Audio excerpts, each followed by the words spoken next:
আমার নবী আপনার নবী হাবিবুল্লাহ জনাবে মুহাম্মদুর রাসূলুল্লাহ সাল্লাল্লাহু আলাইহি ওয়াসাল্লাম হুজুর পাকের সাহাবী নাম হলো আলী ইবনে আবি তালিব রাদিয়াল্লাহু আনহু। যে আলী হলেন ইসলাম জানের চতুর্থ খলিফা। হযরত আলী কাররামুল্লাহ ওয়াজহুর কাছে একজন ভিখারি যাবে, ওই ভিখারিটা তার আগে আবু জাহালদের কাছে এসে বলছে, আমাকে কিছু ভিক্ষা দেন, আমাকে কিছু অর্থ দেন, কয়েকদিন খাওয়া হয় না। আবু জাহাল আবু লাহাবের দলের বাচ্চারা তারা চিন্তা করলো, না না না, আমরা তো সাহেলকে ভেঙে দেব না। এই চিন্তা করে আবু জাহাল দেখিয়ে দিল, যাও যাও যাও, মুহাম্মাদের জামাতা হাসান হোসাইনের আম্মা জান্নাতের রানী ফাতেমা স্বামী আলীর কাছে চলে যাও, আলীর কাছে যে ভিক নিয়ে নাও। ওই ভিখারি জানেন নাই আলী কিন্তু গরিব সাহাবী ছিলেন, বাড়িতে ভালো খাওয়া হয় না। ও সামনে মানুষেরা, আল্লাহ নবী সাহাবী হযরত আলী ইবনে আবি তালিব রাদিয়াল্লাহু আনহুর কাছে সাইলটা গুটি গুটি গুটি গুটি পায় পৌঁছে গিয়েছেন। আলী হুজুরের কাছে যে বলছেন, ও রাসূলুল্লাহ জামাত আলী, আমাকে কিছু খাদ্য দেন, কয়েকদিন হয়ে গেল কিছু খেতে পাই নাই, কয়েকদিন হয়ে গেল কিছু খেতে পাই নাই। আবু জাহাল না ওখানে দাঁড়িয়ে ঠাট্টা করে আনন্দ নেয়, কেন আলী গরিব কিছু দিতে পারবে না, আমাদের কাছে আবারও ফিরে আসবে। আলী হুজুরের এটি অভ্যাস ছিল যেটি কোনোদিন কাউকে খালি হাতে ফেরত দেন না।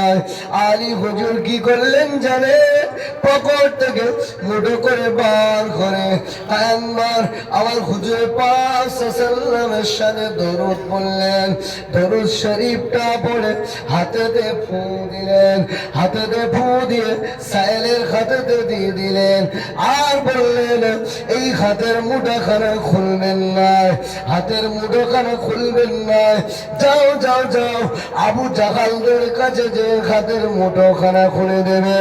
আল্লাহ নবী সাহাবী হযরত আলী ইবনে আবি তালিব রাদিয়াল্লাহু আনহু হুজুরের কথা মতো সাইলটা গুটি গুটি গুটি গুটি পায় আবু জাহালদের দলবলের লোকের কাছে এসে পৌঁছে গেছে। ওরা ঠাট্টা করছে, এই আলী কি দিয়েছে একটু গাড়ি দেখি, গরিব মানুষ আবার কি দিতে পারে না। না ও সবাইকার মানুষেরা, আল্লাহ নবী সাহাবী আলী রাদিয়াল্লাহু হুজুরের হাতে ফু দিয়ে দিয়েছিলেন। ওই সাইল ভিক্ষুকটা যখন হাতের মুঠোখানা আবু জাহালের সামনে খুলে দিয়েছেন, আবু জাহাল তার ছেলেরা দেখতে পেল ওই হাতের ভিতরে একটি হীরার টুকরা রয়েছে। জোরে বলে, আওয়াজ করে বলে নারে তাকবীর।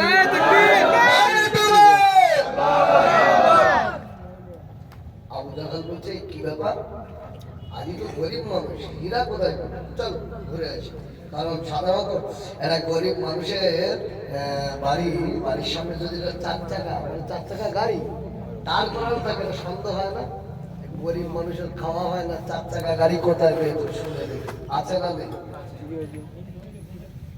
আবু জাহাল দরবারে পৌঁছেছে, আলীর কাছে গেছে, আলী হীরার টুকরা তুমি দিয়েছো, কোথায় পেয়েছো? আলী বলছে, কার হাতে কি হীরার টুকরা ছিল? বলছে হ্যাঁ। আলী রাদিয়াল্লাহু আনহু আবু জাহালকে লক্ষ্য করে বলছেন, আবু জাহাল, আবে আলী, কি ছিল কি আছে জানি না, গরিব অসহায়কে আমার রাসূলুল্লাহ ভালোবাসতেন, আমিও ভালোবাসি, এটা মন খুলে বলুন সুবহানাল্লাহ। এসেছে খালি হাতে ফেরত যাবে না, তাই আমি আমার রাসূলুল্লাহর উপরে কয়েকবার দরুদ পড়ে হাতে ফু দিয়ে দিয়েছি। ওই দরুদের বিনিময় আল্লাহ হাতে ওই ভিতরে হীরার টুকরা দিয়েছেন। মন খুলে বলুন সুবহানাল্লাহ। রাসূলুল্লাহ সাল্লাল্লাহু আলাইহি কি করেছে, আমার আসাম জেলার মানুষেরা, যুবকেরা, নবীকে ভুলে যাবেন। নবীর সম্মান আলোচনা করতে। আপনি নবীর সঙ্গে গাদ্দারি করে বাঁচা পৃথিবীতে সম্ভব না।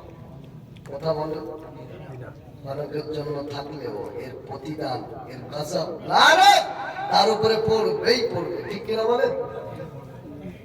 আস্থাকে রসুলের পৃথিবীতে কোনো জায়গা আছে? নেই, থাকতে পারে না। কারণ রসুল্লাহ শান মান আলোচনা করতে যে আমাদের জান জীবনটাও আমার হাবিবের সামনে কুরবান করতে হবে। মোহাম্মদ রাসূলুল্লাহর আশিক বনে যাবে, দেখবেন আপনার দুনিয়াতে আল্লাহ কামিয়াবি। খুব টেনশনে আছে, বসে বসে মনে মনে আমার রাসূলুল্লাহর সাথে দরুদ পড়ে কি বলে ইনশাআল্লাহ, ইনশাআল্লাহ আপনার টেনশন মুক্ত করবে।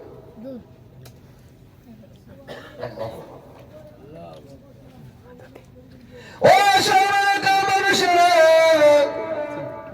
ও জনে যুবকেরা, ও মুরব্বির কাবেরা, পদ্মালে সেনা ধর্মে কামা বনেরা, কান খা করে শুনে রাখে ওর হাবিবের কথা আমি বলছিলাম। আব্বা তার নবী মুহাম্মদুর রাসূলুল্লাহ সাল্লাল্লাহু আলাইহি ওয়াসাল্লাম আসেন যদি এই আসামের এই গ্রামে যদি থেকে যায়, আশরাফন গ্রামে যদি রাসূলুল্লাহর আশিক থাকে, ওই আশিকটা গরিব মানুষ, মদিনাতে যাওয়ার মতো টাকা নাই, মদিনাতে যাওয়ার মতো অর্থ নাই।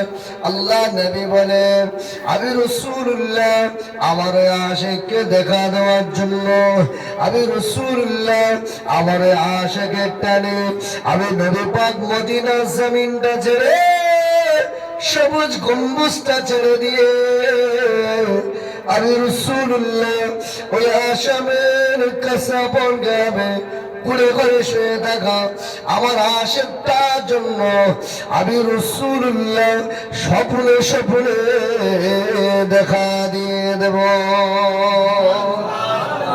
বলেন না সুবহানাল্লাহ। ও মুরব্বিয়ান কামেরা, পৃথিবীর সমস্ত মানুষ আপনাকে ভুলে যেতে পারে, মরে যাব, মারা যাব, কবরে যাব, কবরে যাবে, হাসরে উঠবো, হাসরে উঠবে, কি জবাব দেবেন? কোন মুখটা নিয়ে আল্লাহ নবী আমার হুজুরের সামনে দাঁড়াবেন? আল্লাহ নবী আমার রাসূলুল্লাহ কাছে উম্মতের আমল নামাটা পেশ করা হয়। মাদারুসুন নবুওয়াতের ভিতরে শাহ আব্দুল হক মুহাদ্দিস দেলবি রাহমাতুল্লাহি আলাইহি লিখে দিয়েছেন, প্রতি সোমবার এবং বৃহস্পতিবার আল্লাহ নবীর কাছে উম্মতের আমল নামাটা দেখানো হয়। আল্লাহ নবী উম্মতের আমল নামাটা দেখে যদি ভালো হয়, নেকির কাজ করেন, সৎ কাজ করেন, আল্লাহ নবী ওই উম্মতের আমল নামাটা দেখে মুস্কে মুস্কে হাসতে থাকে। উম্মতের আমল নামাটা যদি খারাপ হয়, অন্যায় করে, অপরাধ করে, আল্লাহ নবী ওই উম্মতিদের জন্য আমার রাসূলুল্লাহ আল্লাহর কাছে ইস্তিগফার করে।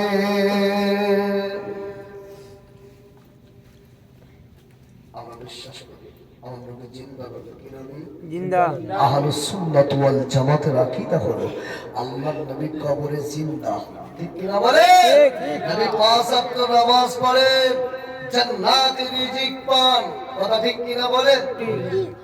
ঠিক। এত সন্দেহ আছে নাকি? নেই।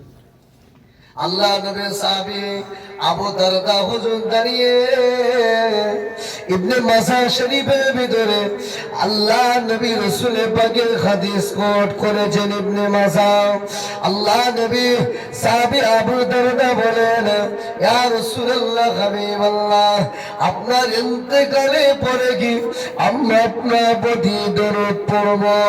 আল্লাহ নবী বলেছিলেন, সাহাবী, আমি রাসূলুল্লাহ, আমার ইন্তেকালে পরে তোমরা বেশি বেশি বেশি করে আমি রাসূলুল্লাহ প্রতি দরুদ পড়বেন। তবে তবে আমি রাসূলুল্লাহ বলে জুমার দিনে বেশি বেশি আমি রাসূলুল্লাহর উপরে দরুদ পড়বেন। আল্লাহ নবী বলেন,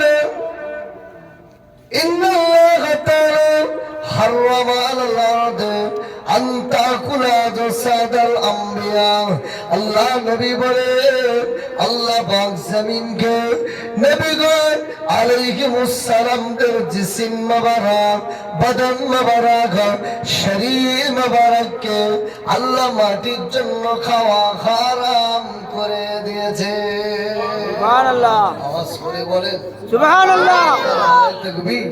আল্লাহু আকবার। আওয়াজ করে বলেন নারায়ে তাকবীর। যুবকেরা আওয়াজ দিয়ে বলে নারায়ে তাকবীর। আল্লাহু আকবার। রিসালা, ইয়া রাসূলুল্লাহ, রিসালা, ইয়া রাসূলুল্লাহ। আল্লাহু আকবার। আমার রাসূলুল্লাহ সম্মানের কথা শুনতে অসুবিধা তো না? আল্লাহু আকবার। কি কথা বলবো, কার কথা বলবো? হ্যাঁ, আমরা এত সুন্দর রাসূল পেয়েছি, আখিরি নবীর উম্মত হতে পেরেছি। এর চেয়ে গর্ব কি আছে? পৃথিবীতে ৪৫০০-এর উপরে ধর্ম আছে, খ্রিস্টান, ইহুদি, নাসারা, বিভিন্ন ধর্ম। তার ভিতরে আল্লাহ মুসলমানের ঘরে আমাদের পাঠিয়েছে। এর চেয়ে শুকরিয়া কি হতে পারে? বুঝতে পারছেন না? কেউ গাছের কাছে চায়, কেউ পাথরের কাছে চায়, কেউ সূর্যের কাছে চায়, আর আর আমরা কার কাছে চাই? আল্লাহর কাছে চাই। দেখেন, তৎকালীন সময় মুহাম্মদুর রাসূলুল্লাহ এসেছিল।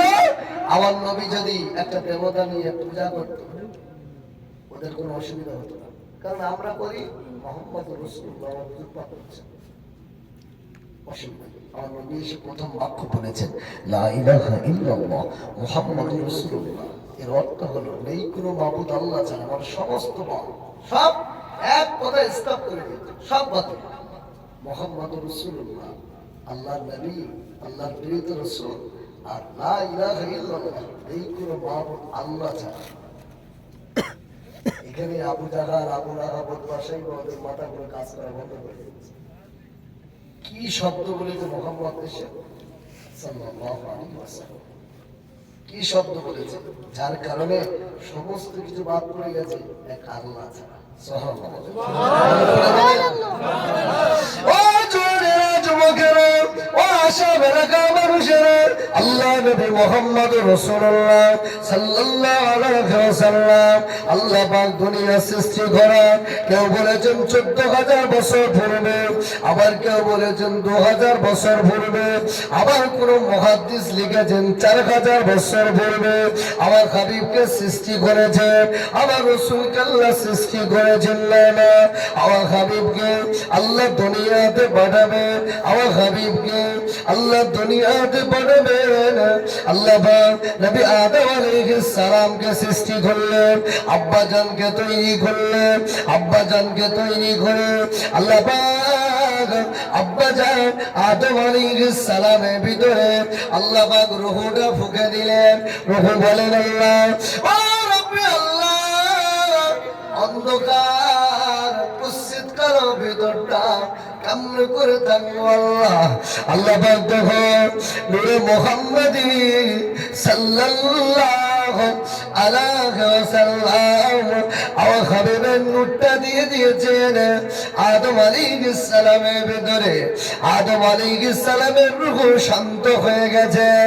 এই নূরটা আদম আলাইহিস সালাম থেকে তার বেটা হযরত নবী শীশ আলাইহিস সালাম, তার বেটা হযরত আনুশ আলাইহিস সালাম, তারপরে এমনি করে নূহ আলাইহিস সালাম, এমনি করে ইসমাইল জবিহুল্লাহ, ঈসা রূহুল্লাহ, এমনি করে মুসা কালিমুল্লাহ, সমস্ত নবীদের মাধ্যম দিয়ে দিয়ে আল্লাহ নবীর নূরে মুহাম্মদীটা আব্দুল্লাহ পিতা আব্দুল মুত্তালিবের কাছে পৌঁছে গিয়েছে। ওখান থেকে আব্দুল্লাহর পেশানিতে চলে গিয়েছে আম্মা জান আমেনা রাদিয়াল্লাহু আনহা সঙ্গে আব্দুল্লাহ হুজুরের বিবাহ হলেন, বাসর ঘরে পৌঁছে গেলেন। নূরানি নূরটা জ্যোতি দেখে আম্মা জান একটা বুঝা দিয়েছিলেন, চুমা দিয়েছিলেন। চুমা দেওয়ার কারণে ওই নূরটাকে আম্মা জানের রেহেমের ভিতরে আল্লাহ সংরক্ষিত করেছিলেন। জোরে বলুন সুবহানাল্লাহ, বলুন সুবহানাল্লাহ। আস্তে আস্তে আস্তে করে আম্মা জানের রেহেমের ভিতরে বড় হয়ে পৃথিবীতে আগমন করলেন। ওই নূরটা হলো মুহাম্মাদুর রাসূলুল্লাহ। আমাদের মতো নবী কথা বলেন না কেন? অনেকে আছে বলে কি করে না, জোগাড়ে লাগাম লাগাবে, কি লাগাবে? লাগাম। এই জবান দিয়ে আমার রাসূলুল্লাহর সাথে বুঝতে হবে। এই হাত আঙুল আমাদেরও হাত আঙুল, ঠিক কিনা বলে? আমরা সারা লাইফ ভর যদি ইশারা করি চার টুকরো, হাবিব একবার ইশারা করেছে চার টুকরো হয়ে গেছে। সুবহানাল্লাহ। আরে এত আওয়াজ কম হচ্ছে কেন? আলোচনা চলবে না বন্ধ হবে? চলবে। আওয়াজ করে সুবহানাল্লাহ বলে। সুবহানাল্লাহ। আল্লাহু আকবার। রাসূলুল্লাহ সাল্লাল্লাহু এই জওয়ানেরা, যুবকেরা, ও আশাবাদী মানুষেরা, ভুলে যাবেন না নবী সম্পর্কে কথা বলতে গেলে জবানে লাগাম দিয়ে কথা বলবেন। আমি আপনি পৃথিবীতে এসেছি, আমার আপনার আম্মার নারীর সঙ্গে যোগ ছিল কি ছিল না? আল্লাহ হাবিব নূর নবী মুহাম্মদ সাল্লাল্লাহু পৃথিবীতে এসেছেন। আল্লাহ নবী আম্মার সঙ্গে নারীর কানেকশন ছিল না। জোরে বলে সুবহানাল্লাহ। আল্লাহ নবী পৃথিবীতে এসেছেন, আমাদের ঘরে সন্তানদের খাতনা দিতে হয়। নূর নবী এসেছে, আমার হাবিব নবী এসেছে, তারা হুজুর এসেছে, খাতনা অবস্থাতে পৃথিবীতে এসেছিলেন। জোরে বলুন আমাদের আমেনা পরবার। আমি আমেনা বুঝতে পেরে গেছি হাবিব পৃথিবীতে আসবে, মুহাম্মদ সাল্লাল্লাহু পৃথিবীতে আসবে। আমি আমেনা বুঝতে পেরেছি কোথায় যায় না না। আমি আমেনা দেখি তিনজন সুন্দরী মহিলা আমার বাড়িতে পৌঁছেছে। আম্মা জান আমেনা রাদিয়াল্লাহু আনহা বললেন, ও বুবু জানেরা, কি ব্যাপার তোমরা কেন এখানে, কোথা থেকে এলে? প্রথম ব্যক্তিটা বললেন আমেনা, ও রাসূলুল্লাহর আম্মা আমেনা, আমি হলাম রহিমা। আম্মা জান বললেন, আপনি হলেন নবী আইয়ুব আলাইহিস সালামের স্ত্রী। আর একজন বললেন, তুমি কে? বললেন, আমি হলাম মারিয়াম। তাহলে তুমি ঈসা আলাইহিস সালামের আম্মা জান। আর একজন বললেন, তুমি কে? ওই মহিলাটা বললেন, আমি হলাম আসিয়া, ফেরাউনের স্ত্রী। তা বর্ণনা করেন আল্লাহ নবীর আম্মা জান আমেনা গর্ভে থেকে আল্লাহ নবী একটা নূর মতো বেরিয়ে এসেছেন। আম্মা জান আমেনা বলেন, ওই নূরটা আমি দেখেছি শামসিয়ার রাজপ্রাসাদ গুলো আলো হয়ে গিয়েছিল। সুবহানাল্লাহ, সুবহানাল্লাহ। ও যুবকেরা, ও আশাবাদী মানুষেরা, আমরা জানি আমাদের ঘরে সন্তান এলে ফোনটা হাতে নেই, ফোন করে বলি, আব্বা তোমার নাতি হয়েছে। কি হয়েছে? নাতি। কথা বলেন না কেন? নানুকে ফোন করছি, মানে মেয়ের নানু আমার শ্বশুর, জানেন আপনার নাতি হয়েছে। চাচা চাচি আত্মীয়দের ফোন করে আনন্দ করি। রবিউল আউয়াল আসে, 12 রবিউল আউয়াল আমরা গর্ব করে বলি আমাদের হাবিব এসেছে। সুবহানাল্লাহ। বলেন না সুবহানাল্লাহ। অশুদ্ধ হচ্ছে নাকি? আমার হাবিব এসেছে, আমার রাসূল এসেছেন, আমরা নবীরা আসে বুক ফুলিয়ে গর্ব করে বলি নবী আমার রাসূল আমাদের জন্য রহমাতুল লিল আলামিন হিসাবে এসেছে। সুবহানাল্লাহ। আমার নবী তামাম সৃষ্টি জগতের জন্য আল্লাহ রহমত করেছে, তামাম জগতের জন্য। আল্লাহু আকবার, আল্লাহু আকবার, আল্লাহু আকবার। আমার নবীকে আল্লাহ রহমত করেছে। কেমন রহমত করেছে, কেমন দয়া নবী করেছে। আল্লাহর নবী একটা আশিক জাহান্নামে থাকবে, নবী জান্নাতে যাবে না। সুবহানাল্লাহ। নবীর পরিচিত আশিক হতে পারলে আমরা জাহান্নামে থাকবো, নবী জান্নাতে যাবে না। আমার আশিককে নিয়ে যাও, এটা আমার আশিক। নবীকে ভুলে যাবে। আসাম জেলার মানুষের আমার যুবক ভাইরা কচি কচি সোনার ছোট্ট মানিকেরা আল্লাহর হাবিবের মহব্বতের কিসসা শোনাবে বাচ্চাদের। কি শোনাবে? মহব্বতের কিসসা শোনাবে, নবীর মহব্বতের কিসসা, নবীর আশিকদের কিসসা, নবীর সাহাবীদের কিসসা শোনাবে। কি কিসসা শুনবে? আবু তালহা হুজুর যুদ্ধের মাঠে দাঁড়িয়ে গেছে। আবু তালহা নবীর প্রতি তীর আসছে। কি আসছে? তীর। তীরটা পেতে দাঁড়িয়ে গেছে। ইয়া রাসূলুল্লাহ আমার পিতা মাতা কুরবান হয়ে যাবে, আপনি যেন আমার পাশ থেকে সরে যাবেন না। সুবহানাল্লাহ, সুবহানাল্লাহ। তীর খেতে খেতে বৃদ্ধ হতে হতে 80 থেকে 82টা তীর বিদ্ধ হয়ে গেছে। সাহাবী 1 সেকেন্ডের জন্য আমার রাসূলুল্লাহকে ছেড়ে সরে যাবে। সুবহানাল্লাহ। মহব্বত দেখেছে। আল্লাহ নবী পরক্ষণে আবু বকর সিদ্দিককে পাঠালেন, যাও যাও আমার আবু তালহাকে শোনো কেমন আছে। আবু তালহা হুজুর, আবু বকর হুজুর জিজ্ঞাসা করছে আবু তালহা ভাই কেমন আছেন? আবু তালহা হুজুর জবাব দিচ্ছেন, আবু বকর আমি কেমন আছি বড় কথা নয়, আমার রাসূলুল্লাহ কেমন আছে। সুবহানাল্লাহ। সুবহানাল্লাহ। আবু বকর আমি আবু তালহা কেমন আছি এটা বড় কথা নয়, কোনো ব্যাপার নয়। আমার মুস্তাফা যদি ভালো থাকে সুস্থ থাকে আমি আবু তালহা ভালো থাকবো। জোরে বলে আল্লাহ নবীর সাহাবী আবু বকর সিদ্দিকের কথা বলছিলাম। প্রথম জীবনে আবু বকর হুজুর কালেমা পড়েন, কালেমা পড়েন, কালেমা প্রচার করেন, কালেমার দাওয়াত দেন, বেঈমান বেদিনদের সহ্য করেন। আবু বকর হুজুরকে মারল, রক্তাক্ত করল। আবু বকর সিদ্দিক হুজুর আমার বংশের জমিনে পড়ে গিয়েছে। আবু বকর হুজুরের আব্বা আম্মা আবু বকর হুজুরকে ধরে ধরে ধরে ধরে ধরে ধরে বাড়িতে নিয়ে গেছে। আবু বকর হুজুর স্বাভাবিক অবস্থাতে ফিরে এসেছে। স্বাভাবিক অবস্থাতে ফিরে এসে আবু বকর হুজুর বলেছিলেন, ও আমার আম্মা জান আমার রাসূলুল্লাহ কোথায় আছে? সুবহানাল্লাহ। আম্মা জান আমি আবু বকরকে আপনি একটু গোপনে গোপনে আমার রাসূলুল্লাহ দরবারে পৌঁছে দেবে।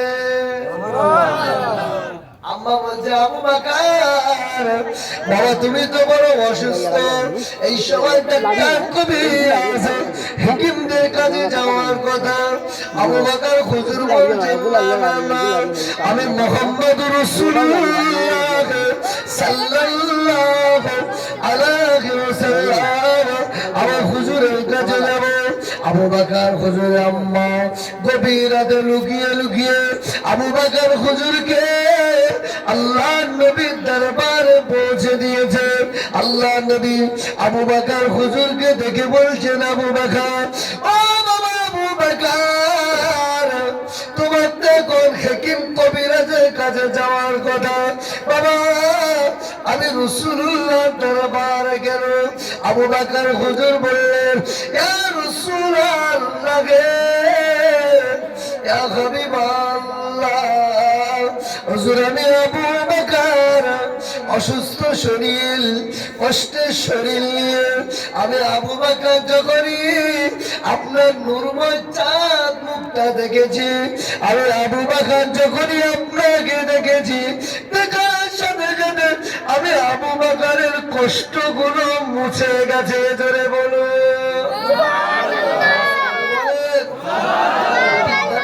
তাকবীর।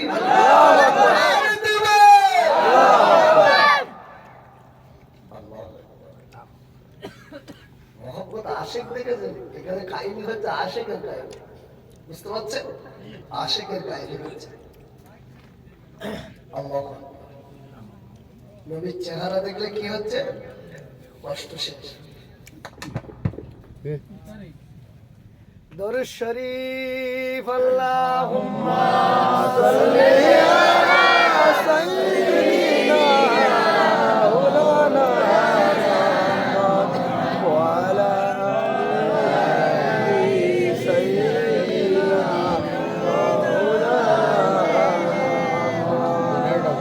ইন গাও সে কহ দো না मुझको खुशबू से कोई जरूरत नहीं, जिनकी खुशबू से मैं तो वो सारे जगह खुशबू मदीना में मौजूद रहा। अल्लाहुम्मा सल्ली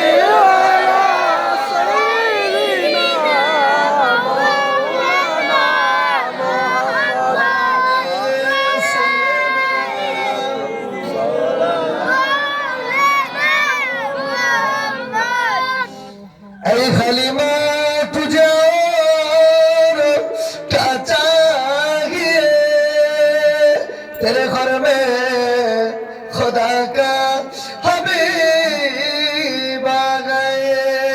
खलीमा तुझे और क्या चाहिए, तेरे घर में खुदा का तबीब आ गए।